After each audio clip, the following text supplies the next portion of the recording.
이 영상은 게리 마커스의 클로지라는 책을 바탕으로 만들었습니다. 클로지가 무엇이며 그것을 어떻게 극복할 수 있는지를 다룹니다. 클로지라는 뜻은 완벽하지 못한 진화의 흔적, 임시방편으로 땜빵이 된 기계를 말합니다. 공학자들은 결코 완벽하지 않은 엉성한 해결책을 가리키는 통속적 표현이라고 정의합니다. 클로지는 몸과 마음 모두에서 나타납니다. 몸에서 대표적 예는 척추가 두발 동물이 무게를 지탱할 수 있는 최선의 방법이기 때문이 아니라 그 구조가 네발짐승의 척추에서 진화했기 때문입니다. 즉, 불완전하게나마 일어서는 것이 아예 일어서지 않는 것보다 인간처럼 도구를 사용하는 생물에게 더 나았기 때문입니다. 또 우리의 뇌를 보면 오래전에 생긴 후뇌 위에 중뇌 위에 전뇌가 얹혀 세 개의 뇌가 첩첩이 쌓여있는 다소 불완전한 모습으로 인간의 신체도 클로지 덩어리라는 것입니다. 마음의 클로지. 기억은 불완전한데 기억을 정리된 주소 체계가 아니라 맥락과 단서 중심으로 저장되어 기억이 조작되기 쉽다는 것입니다. 자신의 초점을 맞춘 기억의 예로한 조사에 따르면 미국 대선에서 로스페로는 출마를 취소했다가 선거에 다시 나왔을 때 그에게 돌아갔던 사람은 부정적 기억을 지워버린 반면 페로를 떠나 다른 후보를 선택한 사람은 처음부터 페로에게 투표할 의사가 없었던 것처럼 긍정적 기억을 지워버렸다는 사실입니다.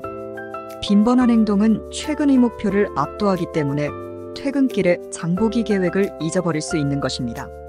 신념은 우리의 능력을 떠받치는 체계로 강력한 것이지만 다른 한편으로 미신 조작 오류처럼 오염에 취약하게 하기도 합니다. 칼퀴 효과는 어떤 사람의 부정적 특성으로 보고 다른 것도 그렇다고 추측하는 경향을 말합니다. 칼퀴 효과의 반대로 후광 효과는 부자이면서 잘생긴 사람이 못생기고 가난한 사람보다 더 똑똑할 거라고 생각하는 것입니다. 단내림 효과는 처음 알게 되었던 정보가 결정의 기준이 되어 이후 의사결정에 영향을 주는 것으로 데이트에 관한 질문을 먼저 받은 경우에 행복에 대한 사람들의 판단은 데이트했는지에 높은 상관관계를 보였지만 행복에 관한 질문을 먼저 받은 경우에는 그렇지 않았다는 것입니다.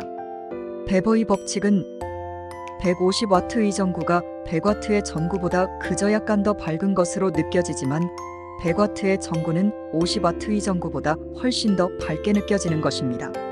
사람들은 친숙한 것을 더 좋아하는 것으로 생각한다는 것입니다.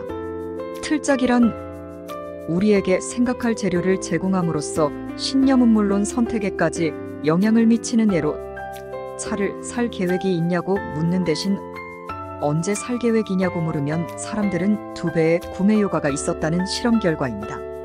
확증 편향은 자신이 믿고 있고 믿고 싶은 대로 판단하는 것을 말합니다. 동기에 의한 추론은 믿고 싶은 사실에 대해 믿고 싶지 않은 사실보다 훨씬 더 관대하게 생각하고 받아들이는 것으로 우리가 좋아하는 것보다 좋아하지 않는 것에 대해 더 까다롭게 따지고 드는 자세를 말합니다. 언어는 그야말로 총체적 클로지입니다. 첫 번째, 우리의 선조들이 소리내는 방식과 우리가 이상적으로 소리를 낼 수 있는 방식 사이의 간극, 그리고 우리의 단어들이 영장류의 세계를 이해하려는 바탕으로 형성되었다는 점, 세 번째로 우리의 결합 많은 기억 체계가 위급할 때 그래도 잘 작동하지만 언어를 위해서는 그다지 적당하지 않다는 이 세 가지가 충돌하면서 클로즈가 발생한다고 하네요. 심리적 붕괴, 적절한 단어 찾기 실패, 일시적 방향 감각 상실, 건망증, 추상적인 사고를 잘못하는 것 등등은 오류 뇌회로를 구성하는 신경세포들의 내재적인 불완전성을 각각의 방식대로 보여주고 있는 현상들도 있습니다. 클로지를 이겨내는 13가지 제안. 하나, 우리의 사고력을 개선시킬 수 있는 가장 간단한 방법 중 하나는 대안이 되는 가설들을 함께 고려하는 훈련을 하는 것입니다. 지금 있는 것에 초점을 맞추는 대신 있을 만한 것 또는 있을 수 있는 것에 대한 숙고하는 반사실적 사고의 가치가 필요합니다. 둘, 어떤 문제를 다른 식으로 생각해 볼 수 있게 사태를 회의적인 눈으로 바라보고 상대의 질문을 재구성하는 습관을 기르는 것. 셋, 우리는 잘하면서 배운다. 그렇다고 해서 잘하는 것이 배우는 것의 원인은 아닌 것처럼 상관관계가 곧 인과관계가 아님을 명심하라. 네. 미래를 기획할 때 더 나은 우리가 되기 쉽다. 그러므로 자신의 충동을 미리 예상하고 앞서 결정하라. 5. 막연히 목표만 정하지 말고 조건 계획을 세워라. 심리학자 필터 구리치의 연구에 따르면 목표를 구체적인 조건 계획 형태로 바꿀 경우, 예를 들어 콜라를 보면 그것을 멀리하겠다 와 같이 X이면 Y 다 형태로 바꿀 경우 성공 확률은 크게 높아진다. 6. 피곤하거나 마음이 산란할 때는 되도록 중요한 결정을 내리지 말라. 피곤할수록 숙고 체계보다 반사 체계에 더 의존하게 된다. 중요한 결정을 내려야 할 때 바로 적절한 휴식과 최대한의 주의 집중이 승리의 조건이 된다. 7.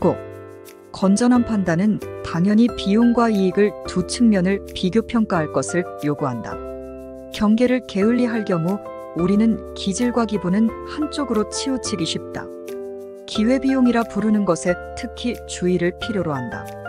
8. 누군가 여러분의 결정을 지켜보고 있다고 상상하라. 자신의 대답을 정당화할 필요가 있다고 생각하는 사람은 그렇지 않은 사람보다 덜 편향된 결정을 내린다.